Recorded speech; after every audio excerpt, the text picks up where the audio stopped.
이제 오늘부터 우리가 하박국 말씀을 보게 될 건데요.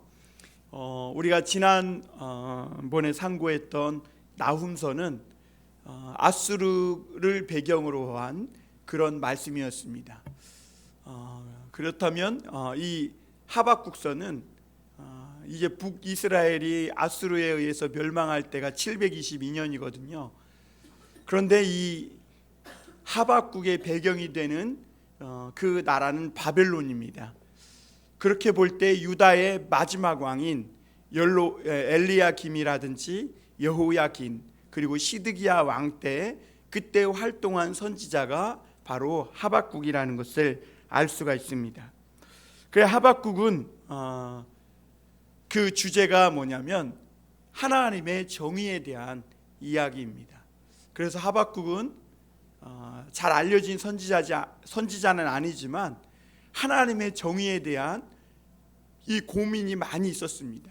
과연 하나님이 살아계시다면 하나님이 다스리는 이 세상에 불의한 일들이 이렇게 많이 일어나고 악한 일들이 일어나서 악한 자가 힘이 세고 악한 자가 힘없고 약한 그런 선한 사람들을 괴롭히는 이런 일들이 계속되고 하나님은 이런 일들을 돌아보지 않는가? 과연 이 땅에 정의가 있는가? 그거에 대해서 많이 고민을 했고, 또 한 가지는 하나님은 이 불의가 있는 이 예루살렘을 바로잡기 위해서 더 악하고 불의한 이 바벨론이라는 세력을 끌어들이는 것에 대해서 과연 그것이 맞냐는 거죠. 하나님께서 이 버릇없는 강아지를 바로잡기 위해서 더 사나운 호랑이를 끌어들이는 것이 과연 옳으냐 하는 것에 대해서 이 하박국 선지자는 놀라고 하나님 앞에 질문을 합니다. 이 하박국의 구조는 그런 세상에 대해서 과연 하나님이 살아계신가? 하나님이 정의가 있다면 과연 이런 일이 세상에 있는 것이 타당한가?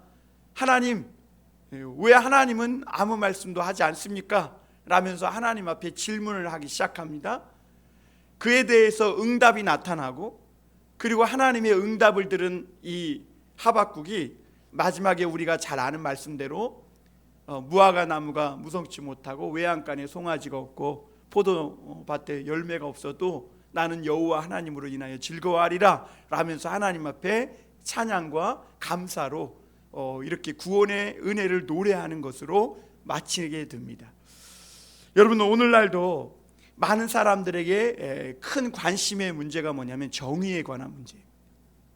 그래서 마이클 샌들이라는 이 하버드대 교수는 정의란 무엇인가, 이 저스티스의 문제에 대해서 책을 썼는데 굉장한 베스트셀러가 되기도 했습니다.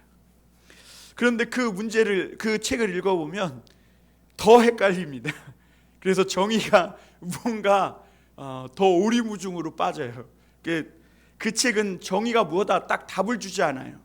우리로 하여금 깊이 생각할 수 있게 하는데 어려운 책입니다. 과연 우리가 살아가는 이 세상에 정의라는 것이 있는가? 만약 있다면 정의가 무엇일까라는 것이죠. 사람들은 우리가 어떤 억울한 일들이 있으면 법에 가서 법으로 판사에게 의뢰를 합니다. 그런데 판사가 결정했다고 해서 그걸 다 정의로 생각하는 사람은 많지 않습니다. 그리고 많은 사람들이 생각하는 그 생각이 정의라고도 생각하지 않고, 또 나아가서는 내 자신이 정의라고 믿는 그것이 정의인가? 그것도 정의가 아니라는 겁니다. 하박국 선지자는 그 당시 유다라는 사회 안에서, 나라 안에서 불의가 가득하고 나아가서 또 온 세상에 일어나고 있는 이 악하고 불의한 일들을 보면서 과연 하나님의 정의는 어디에 있는가라고 계속해서 깊은 질문들을 여러 번 던지게 됩니다. 여러분, 세상에는요 크게 두 종류의 사람이 있어요. 첫째는 진리를 믿고 사는 사람들입니다. 이들은 세상의 힘의 논리가 아니라 세상의 모든 일들은 진리의 문제로 봅니다. 그래서 만약 진리가 있다면 그 진리는 반드시 거짓을 이기고 승리할 거라고 믿고 사는 사람들입니다. 반면 이 세상에는 힘이나 돈의 힘을 믿고 사는 사람이 있어요. 이런 사람들의 특징은 뭐냐면 힘이나 돈이 모든 것을 결정한다고 믿는 겁니다. 그래서 이 사람들은 어떤 일이 있으면 돈이나 힘으로 그 문제를 바로잡으려고 합니다. 그런데 이 권력 같은 힘이나 이 돈은 자기보다 돈이 더 많은 사람이 나타나거나 더 큰 힘 있는 사람이 나타나면 자리를 내어줘야 되기 때문에 그때마다 이 정의가 바뀌어요. 그러니까 그것은 정의라고 볼 수 없겠죠. 그런데 여러분, 우리가 사는 이 세상의 현실을 보면 우리가 믿는 바로는 진리가 있는 사람은, 이 진리를 믿는 자가 결국에는 거짓을, 어둠을 이기고 승리한다고 이렇게 믿고는 살고 있지만, 실제 우리가 살아가는 현실을 보면 진리를 믿고 살아가는 사람과 힘을 믿고 살아가는 사람이 충돌했을 때 진리를 믿고 사는 사람보다 힘을 믿고 사는 사람이 이기는 때가 훨씬 많은 세상이라는 것을 보고 놀랄 때가 있어요. 그게 과연 이 진리를 믿고 사는 것이 옳은가? 정말 끝까지 진리를 붙들면 마침내 승리하는 것이 맞는가? 그거에 대한 회의가 들 때가 있고, 그리고 많은 사람들이 결국에는 진리를 믿고 살기보다는 힘이나 권력이나 돈을 믿고 그것으로 살아가는 길을 택하는 그런 경우가 많더라는 것이죠. 앞서 말씀드린 대로 이 하박국은 별로 이름은 안 알려져 있는 그런 선지자입니다. 그러나 바벨론 세력이 그 주변 나라들을 멸망시키고 북이스라엘을 멸망시켰던 이 아수르를 612년에 멸망시킵니다. 그리고 남유다를 정복하면서 그때 이 유다는 큰 어려움을 겪게 되는데요. 그때 이 하박국 선지자가 유다 안에 있었던 그런 불의나, 그리고 이 유다 안에 있는 불의를 바로잡기 위해서 하나님이 저 멀리에 있는 갈대아, 바벨론 그런 세력들을 끌어들여서 바로잡으려고 하는 그런 하나님의 묵시에 대해서 깜짝 놀라고 의문을 갖게 됩니다. 하박국은 예루살렘에서 선지자 활동을 하면서 그 예루살렘 안에 많은 불의가 있음을 보았습니다. 그리고 하나님 앞에 질문합니다. 하나님, 과연 이 예루살렘, 하나님의 도성이라고 하는 이 예루살렘 안에 이렇게 많은 불의와 강포가 지금 일어나고 있는데 하나님, 언제까지 이것을 그냥 보고만 계실 겁니까? 그런데 여러분, 이렇게 하박국의 질문을 가만히 묵상하고 있으면요, 그 유다 땅 안에 그 사람들 살아가는 예루살렘 안에 불의가 있는 것이 마치 자신들에게는 책임이 없고 하나님께만 모든 책임이 다 있는 것과 같은 뉘앙스로 하박국이 질문하고 있다는 것입니다. 그래서 이 하박국은 4절에 보면 이렇게 말합니다. 이러므로 율법이 해이하고 정의가 전혀 시행되지 못하오니 이는 악인이 의인을 애워쌌으므로 정의가 굳게 행하여 지민이이다. 이렇게 말해요.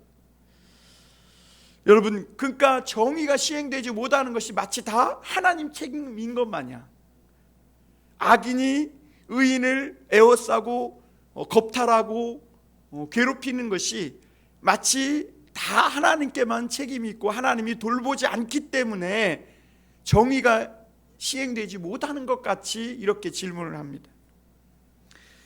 여러분, 한번 질문해 보겠습니다. 우리 사회에 법이 있으나마나한 것이 누구 책임입니까? 대통령 책임일까요? 하나님 책임일까요? 누구 책임일까요?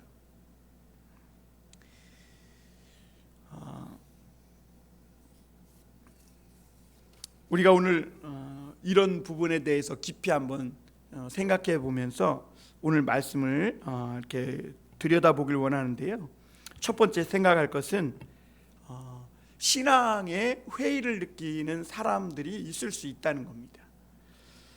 여러분, 처음 하나님을 믿고 정말 거듭나면요, 세상이 아름답고 다 신비스럽고 좋습니다.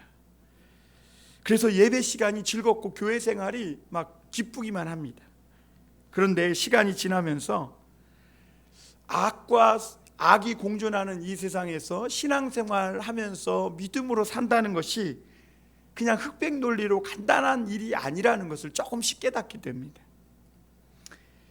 교회에서 그래서 보면, 교회에서도 예수님은 사랑하라고 가르쳤는데 교회에 가보니까 사랑은 없고, 교인들끼리 서로 싸우고 증오하고, 그리고 교회 지도자들은 군림하려고 하고, 어떻게 보면 세상과 교회가 별로 다르지 않다, 이런 생각을 갖게 됩니다.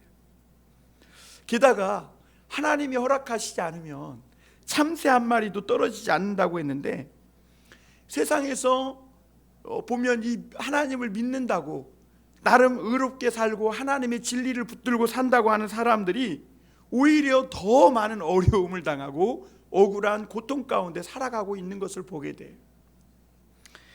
그래서 많은 사람들이 신앙을 버리고 교회를 떠납니다. 왜냐하면 진리를 못 믿고 살겠다는 거죠. 차라리 돈을 믿고 권력을 믿고 세상에서 성공을 믿겠다는 거예요. 그래서 오늘날 많은 사람들이 교회를 떠났고, 특히 이 코로나를 지나면서 2년여 동안 한국 교회에 약 140만 명이 교회를 등지고 떠났다 그래요. 왜냐하면 우리가 진리를 믿고 사는 것이 내 삶을 보장해 주지 못한다고 믿기 때문에 그래요. 그래서 많은 사람들이 교회에서도 가보면 세상에서 출세하고 학벌 좋고 돈 많고 이런 것은 알아줘도 믿음이 좋고 신앙이 좋은 것은 알아주지 않더라는 것이죠. 그러면서 이 교회 다니는 사람들도 하나님의 진리를 믿기보다는 세상의 힘의 논리로 살아가는 사람이 많다는 것을 깨닫고 시험에 빠져서 세상을 향해 나아가면서 교회를 등지게 된다는 겁니다. 오늘 1절 말씀 한번 보겠습니다. 선지자 하박국이 묵시로 받은 경고라 그랬어요. 여기서 묵시는 환상을 말합니다. 그러니까 모든 사람이 다 본 것이 아니에요. 하나님께서 보여주신 사람만 본 거예요. 하박국이 그 묵시를, 꿈을 봤어요. 잠언서에 보면 묵시가 없으면 백성이 방탕하게 행한다 그랬어요. 그러니까 사람은 꿈이 없으면, 하나님이 보여주시는 이 꿈이 없으면, 이 묵시가 없으면 제멋대로 살아가는 존재가 인간인 것이죠. 그런데 오늘 하박국이 이 묵시로 받은 그 말씀을 경고하는데, 이 경고를 지금 누구에게 하고 있는 거예요? 하나님을 믿는 사람들에게 하고 있는 거예요. 세상 사람들에게, 하나님도 모르는 사람들에게 경고하고 있는 게 아니라 하나님을 믿는다고 하는 사람들에게 경고, 여기서 경고라는 맞자인데 다시 말하면 하나님의 강력한 예언으로 말씀하고 있는 거예요. 진리를 믿어봐야 이 진리를 믿는 삶이 내 삶을 보장해 주지 못한다. 그래서 결국에는 신앙의 회의를 가지고 세상의 돈을 믿고 세상의 권력을 믿고 출세를 믿고 성공을 믿고 나아가는 사람들, 그래서 그것이 마치 세상살이가 전부인 것 마냥 살아가고 있는 그런 사람들에게 지금 이 하박국이 경고하고 있는 겁니다. 여러분, 이 하박국 선지자가 활동했을 때에는요, 유다의 국운이 기울었을 때입니다. 그러니까 이 우리나라도 조선왕조 500년에 보면 마지막에 정순, 헌철, 고순, 그러니까 정조, 순조, 이런 헌종, 고종 이런 왕들이 있을 때는 우리나라의 국군이 기울었을 때잖아요. 망해갈 때입니다. 그러듯이 이 하박국 선지자가 활동할 때는 이 유다 왕국의 요시야 왕이 죽고, 요시야는 당시 그 무너져가는 이스라엘을, 유다 왕국을 다시 세우기 위해서 종교개혁을 일으키고, 그리고 하나님 앞에 말씀을 올바로 백성들에게 가르치고 유월절을 지키고 신앙을 회복하여 하나님을 사랑하고 이웃을 사랑하게 하도록 이끈 그런 왕이었거든요. 그런데 이 요시야 왕이 죽고 그 이후에 여호아스, 여호야김, 여호야긴, 시드기야, 이 네 왕이 이스라엘을 때로는 3개월, 때로는 11년, 때로는 몇 년씩 이렇게 통치하면서 완전히 신앙의 불이 꺼지고 이 유다 왕국은 완전히 어둠과 혼돈에 휩싸이게 됩니다. 그러니까 이 이스라엘 백성들이, 유다 백성들이 하나님에 대한 말씀을 따르고 믿기로 결정하지 못했을 때 애굽에 있는 이 느고 왕이 와가지고 그 유다 왕의 왕위를 패하고 잡아가 버립니다. 쇠사슬로 결복해서 질질 끌고 가요, 왕을. 그리고 자기가 원하는 사람을 유다의 왕으로 세웁니다. 우리나라도 그랬잖아요, 옛날에.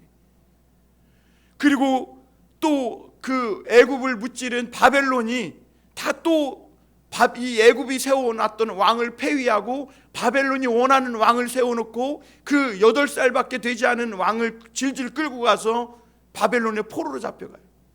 그러니까 내가 하나님의 말씀과 은혜로 내 믿기로 결정하고 선택하지 않았을 때 남이 나를 주장하게 되고 남이 내 삶을 좌지우지하게 되는 거예요. 그런 형국에 있을 때, 신앙의 불이 꺼졌을 때 이 하박국 선지자가 활동을 합니다. 유다는 이 요시야 왕이 죽으면서 부흥의 불이, 은혜의 불이 완전히 꺼졌습니다. 그래서 하나님의 백성이라고는 하지만 하나님의 백성으로서 그 정체성을 잃어버리고 오히려 하나님을 믿지 않는 사람들보다 더 강포를 행하고 겁탈하고 간악을 행하고 그렇게 완전히 신앙의 불이 꺼졌을 때, 그때 이 하박국을 비롯한 예레미야나 많은 선지자들이 일어났음에도 불구하고 백성들은 그런 하나님의 말씀을 무시하고 선지자들을 욕하고 어떤 하나님의 말씀, 진리를 믿고 살기보다는 세상의 눈에 보이는 것을 따라 살아가고 있었음을 보게 됩니다. 여러분, 이 믿는 사람들은요, 은혜의 불이 꺼지면요, 아무리 돈이 많고 세상에서 지위가 아무리 높아도요, 마음에 기쁘고 감사 또 후련한 마음이 없게 됩니다. 왜냐하면 세상의 이 돈이나 권력이나 성공이 인간에게 참 만족을 주지 못하기 때문에 그래요. 이런 세상이 되면요, 교회도 어떻게 되냐면 이런 부흥의 불이 완전히 꺼지고 신앙의 불이 꺼지는, 그래서 정의가 시행되지 못하고 진리를 믿고 사는 사람들보다 이 세상의 불의를 믿고 사는 사람들, 그것이 내 인생의 성공을 보장한다고 믿고 사는 사람들이 많아지면 교회도 전혀 믿음이 없는 사람들이 교회 지도자가 돼요. 그래가지고 세상적인 방법으로 교회를 이끌고 가요. 마치 우리나라의 조선왕조 500년 말기에 그런 능력 없는 왕들이 결국에는 이 나라를, 조선을 통치자가 되고 지도자가 되면서 나라가 망했듯이 유다도 똑같아요. 유다도 요시야라는 왕이 이제 죽고 능력 없는 왕들이, 믿음도 없는 왕들이 유다의 왕이 되면서 요시야가 회복해놨던 모든 신앙을 깡그리 다 뭉개고 하나님의 정체성, 하나님의 백성으로서의 정체성을 다 완전히 잃어버리고 그렇게 불의와 거짓과 또 우상숭배와 그런 일들을 버젓이 저지르는 그런 나라, 그래서 불의와 부패가 판을 치고 성행하게 됩니다. 그래서 많은 사람이 그 당시에 신앙에 대해 회의를 느끼고 실망하고 떠나게 되는 것이죠. 여러분, 교회나 그 당시 유다나 영적인 불이 꺼진다는 것은, 그것은 단지 교회의 위기만이 아니라 나 한 사람의 신앙의 위기만이 아니라 그 세상에 큰 위기가 된다는 것이죠. 그게 결국은 나라가 망하는 거예요. 오늘 또 한 가지 우리가 생각해 볼 것은 하박국의 응답 없는 기도입니다. 여러분, 이 하박국은 앞서 말씀드린 대로 하나님을 믿는다고 하는 이 유다 사회 안에, 특히 하나님의 도성이라고 불리는 성전이 있는 이 예루살렘에 불의가 가득한 것을 보고 오늘 하나님 앞에 도와달라고 기도합니다. 2절에 보면 이렇게 얘기하죠. 여호와여, 내가 부르짖어도 주께서 듣지 아니하시니 어느 때까지리까? 내가 강포로 말미암아 외쳐도 주께서 구원하지 아니하시나이다. 여러분, 선지자의 특징은 뭐냐면요, 이 세상의 불의에 대해서 분노할 줄 안다는 거예요. 여러분, 세상에 왜 정의가 시행되지 못합니까? 이 거룩한 분노를 가진 사람들이 없는 거예요. 그냥 적당히 죄악과 부패와 불의와 타협하면서 괜히 나서봐야 좋을 것 없어, 그러면서 아무도 이 불의한 일들이 일어나고 있음에도 불구하고 못 본 채 하고 등을 돌리고 그랬다는 거죠. 그런데 여러분, 하나님은 이 가인을 향해서 동생 아우 아벨을 지키는 자라 그랬거든요. 그런데 이 가인은 오히려 아벨을 쳐 죽였어요. 하나님이 그래 물으십니다. 네 동생 아우 아벨은 어디 있느냐? 그러니까 가인이 이야기해요. 내가 동생은 아우를 지키는 자입니까? 맞습니다. 하나님은 우리가 서로 사랑하며 서로가 서로를 돕고 지키며 살도록 지은 그런 존재들이에요. 그런데 이 예루살렘이 하나님의 말씀을 잃어버리고 신앙을 잃어버렸을 때 아무도 불의가 일어나서 힘세고 간악한 사람이 힘없고 약한 사람을 괴롭힐 때 그걸 가서 도와줘야 되는데, 하나님의 손과 발이 되어가지고 가서 도와주고 가서 그렇게 그 사람을 그 위기 상황에서 건져줘야 되는데, 그것이 정의가 시행되는 것인데 모두 다 못 본 채 했다는 것이죠. 모두 다 그냥 그 불의가 일어나는 것이 당연한 것처럼 그렇게 살아가고 있었다는 것이죠. 그런데 이 하박국 선지자는 하나님 앞에 그 모든 일을 놓고 기도했어요. 하나님 도와주십시오.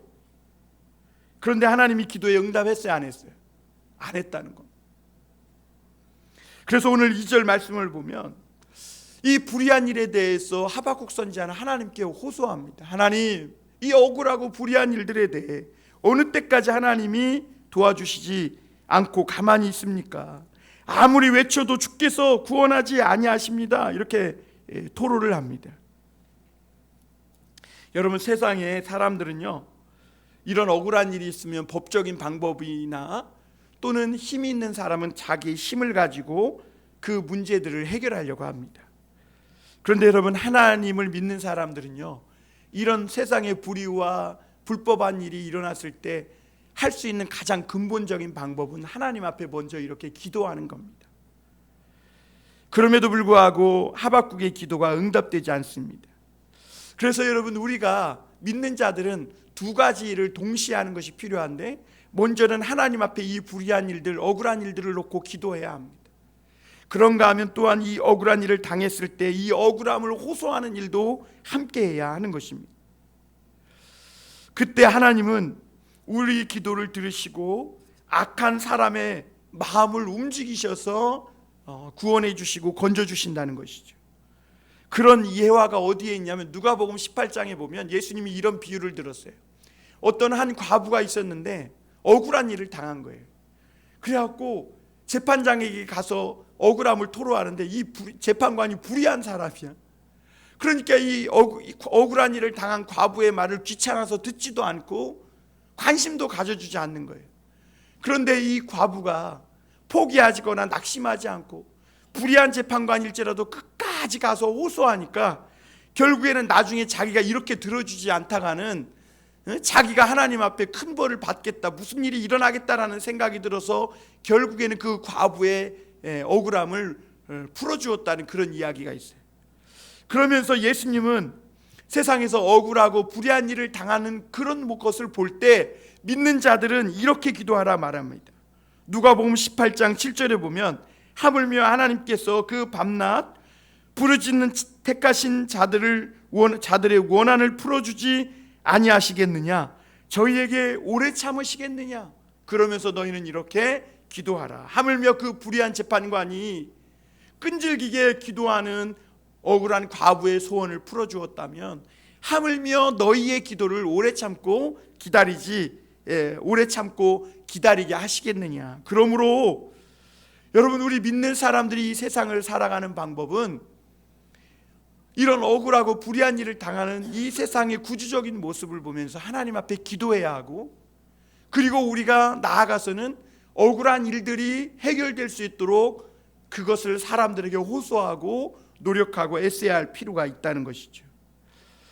그럼에도 불구하고 여러분, 우리가 하나님을 믿을 때 때때로는 열심히 기도하는데도 응답이 없을 때가 있습니다. 그런 사람 중에 한 사람이 요셉입니다. 요셉은 형들에게 팔려가지고 보디발의 집에 갔는데 그 부인 보디발의 아내가 요셉을 유혹해가지고 요셉과 이 불륜을 저지르려고 하다가 요셉이 누명을 쓰고 감옥에 들어갑니다. 요셉은 하나님 앞에 이 억울함을 풀어달라고 그렇게 기도를 하고 수단과 방법을 다 찾았지만 하나님은 요셉의 이 억울함을 풀어주지 않았다는 거죠. 그런데 여러분, 이 말씀 전체적으로 보면 하나님이 요셉의 기도를 들어주시지 않은 이유가 있었어요. 왜냐하면 요셉을 통한 하나님의 백성과 그 애굽을 흉년이나 기근으로부터 살리고자 하는 하나님의 특별한 계획이 있었기 때문입니다. 여러분, 우리 하나님께서 하나님을 믿는 사람들을 연단하시는 방법 중에 하나가 뭐냐면 기도를 안 들어주시고 하나님이 기도를 못 들은 채 하신다는 거예요. 그래서 우리 믿는 자들을 그렇게 연단하세요. 여러분, 우리는 하나님을 믿는다고 하지만 때로는 어떤 어려운 일이나 문제가 있으면 모든 것이 내 뜻대로 돼야 직성이 풀리는 사람들이거든요. 그런데 아무리 기도해도 기도가 응답되지 않는 것은 하나님이 이런 못된 삐뚤어진 우리 인간의 내 직성대로 행하지 않으면 되지 않는 이런 우리 인간의 악한 이 본성을 뿌리째 뽑으려고 하는 것이죠.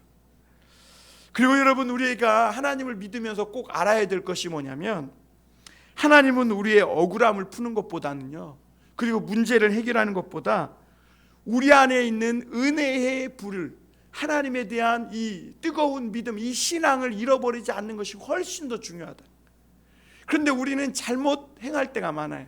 뭔가 삐뚤은 것을 바로잡고 옳고 그름을 따지고, 물론 그것도 필요하지만 그것보다 더 중요한 것이 뭐냐면 우리 마음에 하나님에 대한 사랑과 은혜의 뜨거운 신앙을 잃어버리지 않는 것이 훨씬 더 중요하고, 문제가 해결되는 것보다 하나님의 은혜와 하나님의 사랑이, 부흥이 얼마나 소중한지를 우리가 아는 것이 더 소중하기 때문에 때때로 하나님은 이렇게 우리 기도를 들으시지 않는 것처럼 응답을 하지 않기도 하신다는 것이죠. 여러분, 우리 안에 중요한 것은요, 하나님의 은혜와 불, 다시 말하면 하나님의 진리를 믿고 하나님의 말씀을 믿고 살면 반드시 하나님의 말씀이, 진리가 어둠과 거짓을 몰아내고 반드시 승리한다는 이 믿음 위에 뜨겁고 또 은혜가 있고 부흥의 불이 붙으면, 그래서 우리가 다시 우리 가슴이 뜨거워지고 그런 부흥의 불길이 일어나기만 한다면 하나님은 반드시 우리가 드리는 기도에 응답해 주시겠다. 하나님이 오래 참겠냐는 거예요. 하물며 불의한 재판관도 너희의 원한을 풀어주는데 하나님이 믿는 자들의 그런 기도를 오래 참으시겠느냐. 그러므로 여러분, 우리 믿는 사람들은요, 세상에서 어떤 불의한 일을 당하고 그런 일들을 볼 때 가장 먼저 하는 것은 하나님 앞에 기도해야 돼요. 하나님, 이 세상에 이런 일들을 하나님 보지 않습니까? 하박국처럼 하나님 앞에 그렇게 나아가 기도하고 하나님 앞에 호소해야 하는 거죠. 그러면 하박국의 이런 질문을 들여다보면서 마지막으로 한 가지 생각해 볼 것은, 그럼 누구의 책임이냐 하는 것이죠. 이 세상에 악이 있고 억울한 일들이 있고 악한 자가 막 선한 자를 압제하고 괴롭게 하고 고통을 줄 때, 학교에서도 그러잖아요. 되게 보면 힘세고 다른 약한 애들을 괴롭히는 애들 보면 악하고 자기밖에 모르고, 그래서 힘없고 되게 순진하고 약한 애들을 괴롭히고 그래요. 그런 애들은 자기는 뭐 심심풀이로 재미삼아 괴롭힌다고 하지만 그 괴롭힘을 당하는 아이는 정말 죽느냐 사느냐, 생사가 걸린 문제처럼 큰 고통에 휩싸이게 되는 것이죠. 그럼 그런 일이 있을 때 과연 누구 책임이 있냐는 거죠. 여러분, 그것은 어른들의 책임이고 학교에서 그런 일이 일어나면 그건 선생님들의 책임이에요. 하나님은 이스라엘 백성들에게 서로 사랑하라고 가르쳤어요. 그 말씀은 자기의 행복을 위해 남을 비참하게 만들지 말라는 뜻이 담겨 있는 거예요. 내가 행복해지기 위해, 내가 이익을 얻기 위해 다른 사람의 마음을 아프게 하거나 다른 사람의 행복을 함부로 짓밟아서는 안 된다는 거예요. 여러분, 이 영어 사전에 우리말을 그대로 옮겨 놓은 사전이, 그 있는데요. 그 중에 하나가 뭐냐면 통성기도. 이것은 영어로 뭐 특별히 영어 뭐 무슨 프레이어 이런 게 없대요. 그냥 통성 프레이어 이렇게 돼 있다는 거예요. 동성 프레이. 그리고 또 하나가 재벌. 근데 이 영어로 재벌이요. JAEBUL 이렇게 돼 있다는 거예요. 그리고 또 하나가 갑질. GABGIL 이렇게 돼 있다는 거예요. 갑질. 이게 우리나라 말이 그대로 영어로 번역돼 있다. 참 부끄럽고 수치스러운 일이죠. 우리나라의 어떤 사회적 모순을 그대로 이 영어의 사전에 올라가 있는 것이죠. 그런데 여러분, 이 유다 땅, 하나님의 백성이라고 하는 이 유다 땅에 오늘 보면 폭력이 만연하고 비참한 일을 당하는 사람들이 많이 있었음을 보게 됩니다. 그럼에도 하나님이 없는 것처럼 도와주지 않는 거예요. 하나님이 침묵하는 것이죠. 그래서 오늘 2절 그 마지막 부분에 보면 하박국은 아무리 외쳐도 주께서 구원해 주시지 않습니다. 여러분, 근데 주님이 어떻게 하나님이 구원해 줄까요? 우리는 하나님이 구원해 줄 때 마치 보이지 않는 막 뭔가가 짜잔 나타나가지고 스파이더맨이 나타나서 위기에 있는 사람을 건져 이런 걸로 생각하는데요. 하나님은 그런 불의한 일을 당하는 일을 보면요, 그 일을 본 우리 믿는 자들을 통해 하나님의 구원의 일을 행하시는 거예요. 여러분, 누가 그 복음에 보면 선한 사마리아인의 비유에 강도 만난 자가 나와요. 그런데 거기에 보면 대제사장도 그냥 지나가고 레위인도 그 강도 만난 자를 보고 그냥 지나가고 율법사도 그냥 그 강도 만난 자를 보고 그냥 지나가요. 그 강도 만난 자를 하나님은 구원하시길 원하세요. 근데 누가 구원해 주는가? 누가 도와주는가? 바로 그 대제사장, 레위인, 율법사 그냥 보고도 지나간 그들을 통해 하나님은 구원하시길 원하셨는데 그들은 보고도 그냥 못 본 채 지나가는, 이것이 불의한 일이고 이것이 강포라고 하고 있는 거죠. 그래서 지금 이 하박국의 외침은 지금 곳곳에서 이렇게 억울하게 고통을 당하는 사람이 많은데도 하나님의 백성이라고 하는 이 유다 땅 안에서 누구도 그런 일들을 보고 아무도 모른 채 한다는 거예요. 분노할 줄도 모르고 정말 그 일에 대해서 관심조차도 없고 하나님 앞에 기도도 하지 않고 나아가서는 마치 힘이 있으면 힘없는 자를 괴롭혀도 된다고 생각하는 생각이 하나님의 백성인 유다 땅에 있는 사람들에게도 당연하다는 듯이 그런 생각이 들어가 있다는 거죠. 그렇기 때문에 그런 일들을 겪고 있는 사람을 봐도 그냥 못 본 채 한다는 거예요. 마치 당연하다고 생각하는 거예요. 그리고 나도 힘이 있고 나도 높은 지위에 있으면 나보다 약한 사람을 함부로 괴롭히고 갑질을 해도 된다는 생각이 만연해 있다는 거죠. 그래서 그 표현을 주께서 구원하지 아니하십니다, 이런 표현을 쓴 거예요. 그래서 어떻게 하나님을 믿는다고 하는 이 유대 사회 안에 이런 불의가 있을 수 있느냐? 지금 하박국은 고발하고 있는 겁니다. 아무도 약한 사람, 억울한 일을 당한 사람을 돕거나 건져주지 않고 있다는 겁니다. 그런데 여러분, 이 유다 백성은요, 레위기나 신명기에 보면 하나님을 믿는 이 유다 사회 안에서는 고난당하는 형제를 절대로 못 본 채 하면 안 돼요. 할머니가 막 그 무거운 짐을 끌고 가고 있는데 나는 못 본 척 그냥 지나가면 안 된다는 거예요. 고난당하고 있는 형제를 보면 반드시 도와줘야 돼요. 그래서 어떤 사람들이 길거리에서 쓰러져 있거나 그러면 못 본 채 하고 지나가는 것은 하나님 앞에 큰 범죄라고 신명기에 말씀하고 있어요. 그래서 예수님은 이 선한 사마리아인의 비유를 통해서 그 당시에 이 종교 지도자들이 정말 얼마나 하나님의 마음과 거리가 멀어져 있었는지를 그 비유를 통해 말씀하고 있는 것이죠.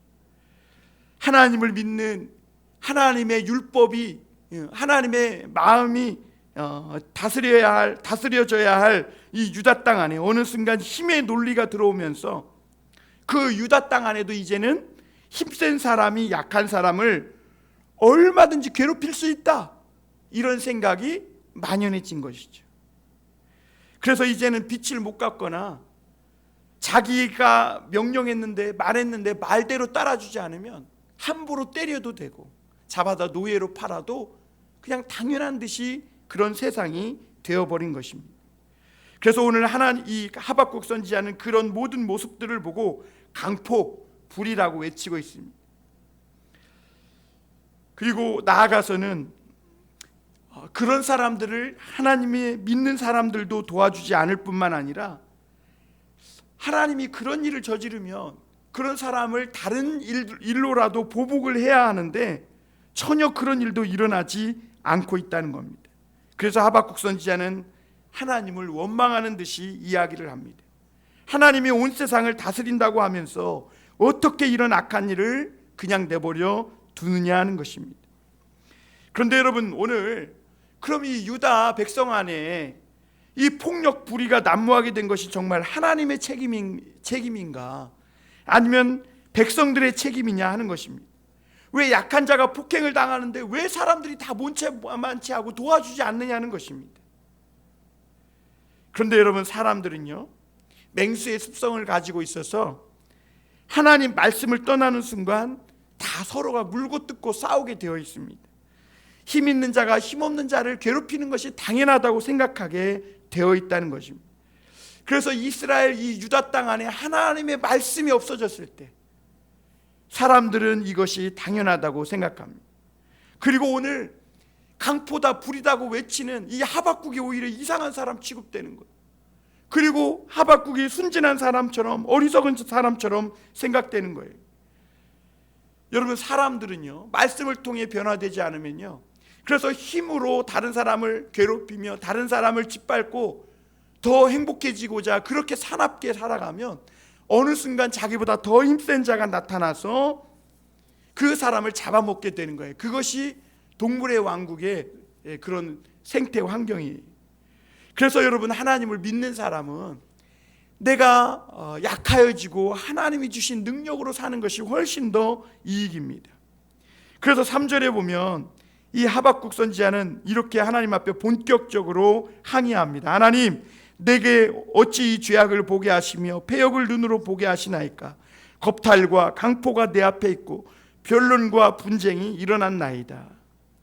여기서 죄악은 정직하지 못한 것이고 패역은 하나님의 이 바른 말씀에 대항하는 것을 말합니다. 그러니까 하박국은 하나님이 살아계시다면 이런 일들만큼은 막아줘야 되지 않느냐, 하나님의 직무유기입니다 라고 지금 원망하고 있는 거죠. 그런데 여러분, 하나님은요 사람들에게 자유의지를 주시고 생각할 수 있는 능력을 주었어요. 그리고 하나님은 악한 자에 대해서도 끝까지 기다리시는 그런 자비의 하나님이세요. 하나님이 악한 인간이라도 기다려주고 참는 것이 하나님 책임인가? 아니에요. 그 책임은 인간 자신에게 있다는 겁니다.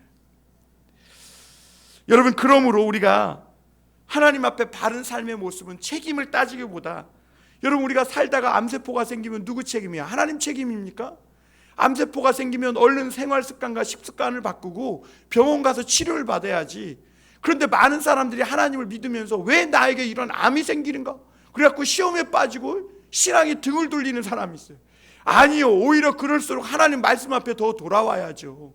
그리고 잘못된 식습관을 고치고 병원 가서 빨리 치료를 받으면서 하나님 앞에 자기 말씀으로 돌아와서 자기의 죄를 회개해야죠. 그런데 사람들은 반대로 행동하더라니. 어떻게 하나님 내게 이런 시험을 주십니까? 이러면서 신앙을 등지고 가더라는 것입니다. 여러분, 사실 우리에게도 이런 좋지 않은 일들이 일어나는 것은 사실입니다. 그래서 우리는 왜 우리에게 이런 악한 일, 억울한 일들이 일어나는지 다 알지는 못합니다. 그러나 분명히 알아야 될 것은 우리 안에도 죄가 있다는 겁니다. 그리고 죄가 있는 이상 우리들에게 세상을 살면서 악한 일들이 일어나고 억울한 일들이 일어나는 것이 좀 잘못되거나 비정상적인 것이 아니라는 겁니다. 그런데 하나님은 그럼에도 불구하고 우리 믿는 자들에게는 이런 세상에서 악한 일들 또는 내게 억울한 일들, 힘든 일들이 닥쳐올 때마다 이것을 이길 수 있는 방법을 주셨습니다.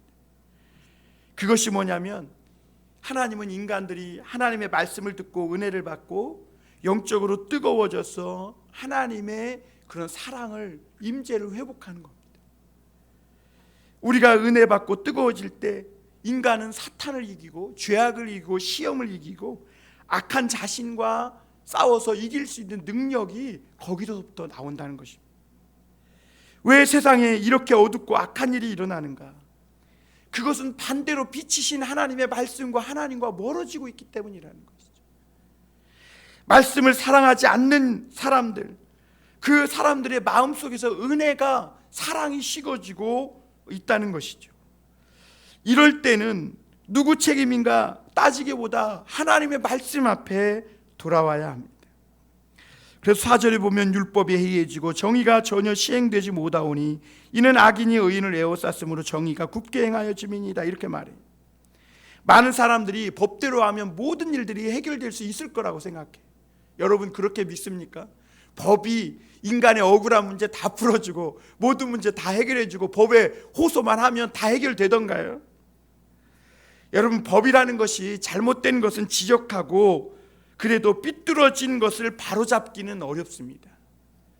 여러분, 이 죄수들 보면요, 법적으로 이 딱 뭐라 그래요? 선고를 받고 감옥에 들어가잖아요. 그럼 더 악한 사람이 되어서 나와요. 법이 잘못된 것을 지적해 주기는 하지만 인간의 죄인들에 있는 그 죄의 마음을 바꿔주지는 못하더라는 것이죠. 많은 사람들이 이렇게 말합니다. 유다 땅에 더 많은 강한 법, 그래서 이 유다 왕이 강한 법을 가지고 시행했으면 유다가 이렇게 불의와 강포가 성행하지 않고 망하지도 않았을 것이다, 이렇게 말합니다. 정말 그럴까요? 아닙니다. 아무리 강한 법이 시행돼도 인간의 악하고 삐뚤어진 본성을 통제할 수가 없는 거예요. 오늘날 우리나라도 마찬가지인 거예요. 아무리 법을 만들고 뭐를 해도 우리 믿는 사람들이 하나님 앞에, 말씀 앞에 돌아오고 신앙으로 뜨거워지고 하나님에 대한 믿음을 회복하지 않는 이상 절대로 인간의 이 삐뚤어진 본성이 바로잡히지 않는다는 겁니다. 인간의 이 악한 본성은 오히려 법이 강화되면 강화될수록 오히려 이 법과 대항하고요, 심지어 하나님과 싸우려고 드는 것이 인간의 악한 본성이에요. 결국 인간의 이 강팍함을 녹일 수 있는 것은 뭐냐면 하나님의 은혜와 하나님의 사랑밖에 없어요. 하나님의 말씀을 듣고 우리 인간을 죽기까지 사랑하신 그 하나님의 사랑 앞에 우리의 인간의 이 강팍한 죄성이 녹아지고 돌같이 딱딱해진 마음이 녹아지게 된다는 것이죠. 율법이 완벽하고 뛰어난 법이지만 그 사람들 마음 안에 그 하나님의 말씀, 율법을 사랑하지 않는 자에게는 이 율법도 아무런 힘이 없는 것입니다. 그래서 하나님은 유다가 못된 짓을 할 때 침묵하시고 응답하지 않으신 거예요. 그러다 그 죄값으로 바벨론에 망하고 유다는 70년 동안 바벨론에서 포로 생활하면서 결국에는 자신들이 얼마나 죄를 짓고 하나님을 떠나서 이 불의하고 정말 못된 짓을 행하며 살았는지 그때서야 깨닫게 됩니다. 여러분, 세상을 원망하고 불평하기보다 억울한 일이 있고 힘든 일이 생길 때 우리는 다시 하나님의 말씀으로 돌아와야 돼요. 그래서 그 말씀을 통해서 하나님이 얼마나 나를 사랑하시고 이런 죄를 범한 우리들을 기다리고 계시는지, 얼마나 하나님이 오래 참으시는지를 알고 그 하나님의 사랑에, 그리고 하나님의 그 인자하심을 깨달을 때 우리 인간의 돌같은 마음은 깨어지고 하나님의 은혜와 영적인 부흥의 불이 불타오르기 시작하는 겁니다.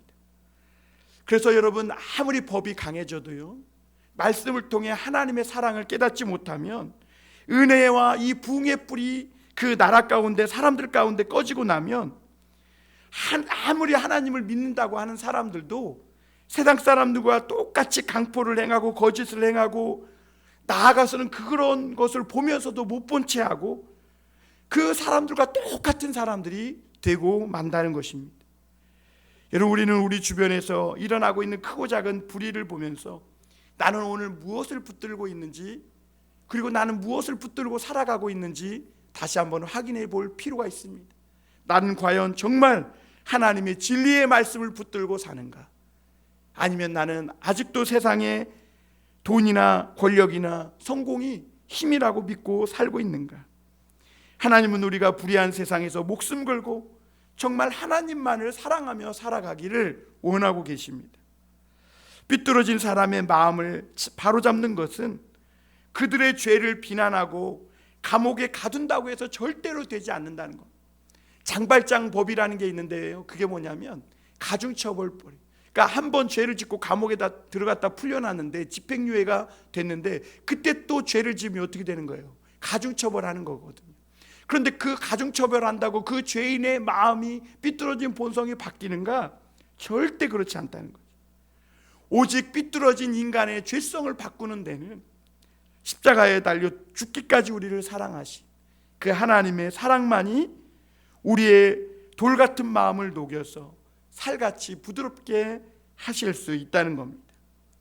여러분, 우리가 하나님 앞에 그렇게 볼 때 우리 안에 은혜와 이런 영적인 불이 다 꺼진 후에 땅을 치며 통곡할 것이 아니라 우리 속에 타오르는 지금 작게라도 희미하게라도 꺼지지 않고 있는 이 은혜와 사랑의 불씨를 잘 지켜서 이 마지막 때 어두워진 때에 그 은혜의 불을 다시금 활활 타오르게 하는 그런 하나님 앞에 불붙게 하는 그런 성도들의 모습으로 살아가야 하는 그런 때이라는 것을 믿고, 정말 우리가 우리 안에 주신 그 주님의 사랑의 불을 다시금 활활 타오르게 해서 그렇게 마지막 때 주님을 뜨겁게 사랑하고 죄를 이기고 시험을 이기고 사단을 이기고 승리하는 저와 여러분들이 다 되시길 주님의 이름으로 축원합니다.